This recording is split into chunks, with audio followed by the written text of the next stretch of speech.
Hatchet by Gary Paulsen, Chapter 6. 2 years before, he and Terry had been fooling around down near the park where the city seemed to end for a time and the trees grew thick and came down to the small river that went through the park. It was thick there and seemed kind of wild, and they had been joking and making things up, and they pretended that they were lost in the woods and talked in the afternoon about what they would do. Of course, they figured they'd have all sorts of goodies, like a gun and a knife and fishing gear and matches, so they could hunt and fish and have a fire. I wish you were here, Terry, he thought, with a gun and a knife and some matches. In the park that time, they had decided the best shelter was a lean-to, and Brian set out now to make one up. Maybe cover it with grass or leaves or sticks, he thought, and he started to go down to the lake again where there were some willows he could cut down for braces. But it struck him that he ought to find a good place for the lean-to, and so he decided to look around first. He wanted to stay near the lake because he thought the plane, even deep in the water, might show up to somebody flying over, and he didn't want to diminish any chance he might have of being found. His eyes fell upon the stone ridge to his left, and he thought at first he should build his shelter against the stone. But before that, he decided to check out the far side of the ridge, and that was where he got lucky. Using the sun and the fact that it rose in the east and set in the west, he decided that the far side was the northern side of the ridge. At one time in the far past, it had been scooped by something, probably a glacier, and this scooping had left a kind of sideways bowl back in under a ledge.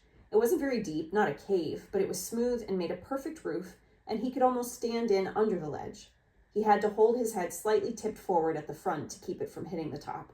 Some of the rock that had been scooped out had also been pulverized by the glacial action, turned into sand, and now made a small sand beach that went down to the edge of the water in front and to the right of the overhang.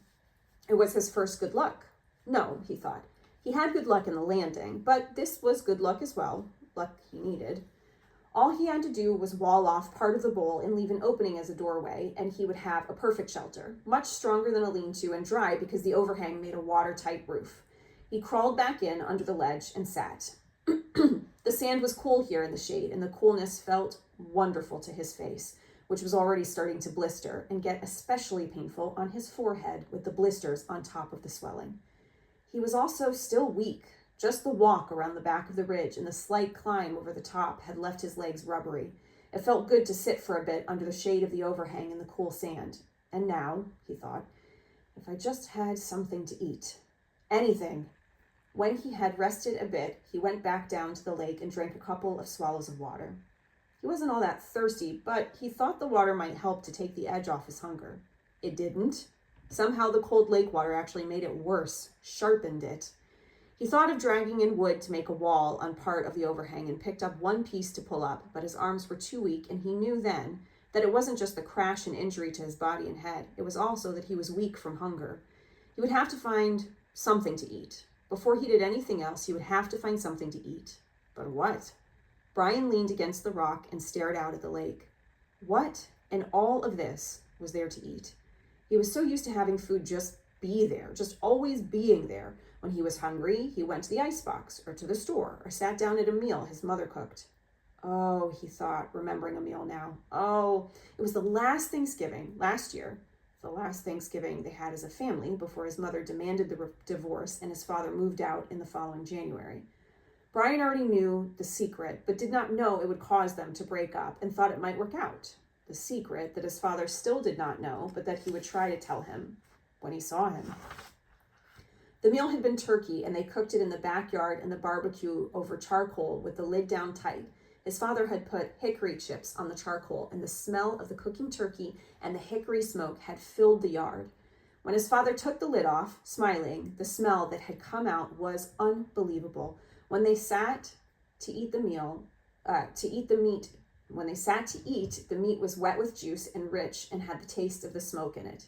He had to stop this. His mouth was full of saliva and his stomach was twisting and growling. What was there to eat? What had he read or seen that told him about food in the wilderness? Hadn't there been a show on television about Air Force pilots and some kind of course they took, a survival course. All right, he had the show coming into his thoughts now. The pilots had to live in the desert. They put them in the desert down in Arizona or someplace, and they had to live for a week. They had to find food and water for a week. For water, they had made a sheet of plastic into a dew-gathering device, and for food, they ate lizards. That was it. Of course, Brian had lots of water, and there weren't too many lizards in the Canadian woods. That he knew.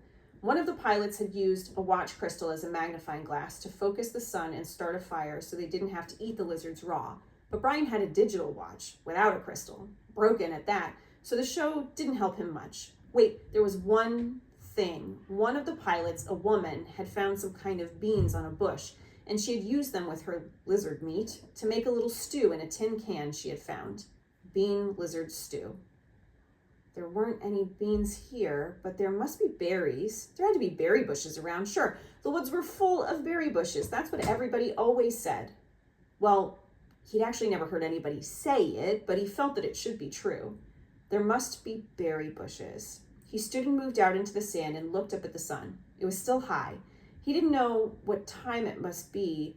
At home, it would be 1 or 2 in the sun if the sun were that high. At home, at 1 or 2, his mother would be putting away the lunch dishes and getting ready for her exercise class. No, that would have been yesterday. Today, she would be going to see him. Today was Thursday, and she always went to see him on Thursdays. Wednesday was the exercise class, and Thursday she went to see him. Hot little jets of hate worked into his thoughts, pushed once, moved back. If his mother hadn't begun to see him and forced the divorce, Brian wouldn't be here now. He shook his head. Had to stop that kind of thinking. The sun was still high, and that meant he had some time before darkness to find berries. He didn't want to be away from he almost thought of it as home, shelter, when it came to be dark.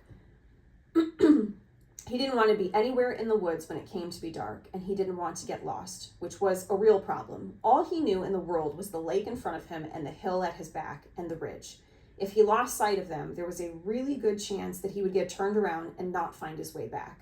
So he had to look for berry bushes, but keep the lake or the rock ridge in sight at all times. He looked up the lake shore to the north. For a good distance, perhaps 200 yards, it was fairly clear. There were tall pines, the kind with no limbs until very close to the top, with a gentle breeze sighing in them, but not too much low brush. 200 yards up there seemed to be a belt of thick lower brush starting, about 10 or 12 feet high, and that formed a wall he could not see through. It seemed to go on around the lake, thick and lushly green, but he could not be sure. If there were berries, they would be in that brush, he felt. And as long as he stayed close to the lake so he could keep the water on his right and know it was there, he wouldn't get lost. When he was done or found berries, he thought, he would just turn around so the water was on his left and walk back until he came to the ridge and his shelter. Simple. Keep it simple. I am Brian Robeson. I have been in a plane crash. I am going to find some food. I am going to find berries. He walked slowly, still a bit pained in his joints and weak from hunger, up along the side of the lake. The trees were full of birds singing ahead of him in the sun. Some he knew, some he didn't. He saw a robin and some kind of sparrows and a flock of reddish-orange birds with thick beaks. 20 or 30 of them were sitting in one of the pines. They made much noise and flew away ahead of him when he walked under the tree. He watched them fly, their color a bright slash and solid green. And in this way, he found the berries. The birds landed in some taller willow type of undergrowth with wide leaves and started jumping and making noise. At first, he was too far away to see what they were doing, but their color drew him, and he moved toward them, keeping the lake in sight on his right.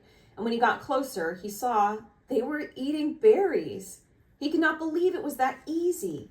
It was as if the birds had taken him right to the berries. The slender branches went up about 20 feet and were heavy, drooping with clusters of bright red berries.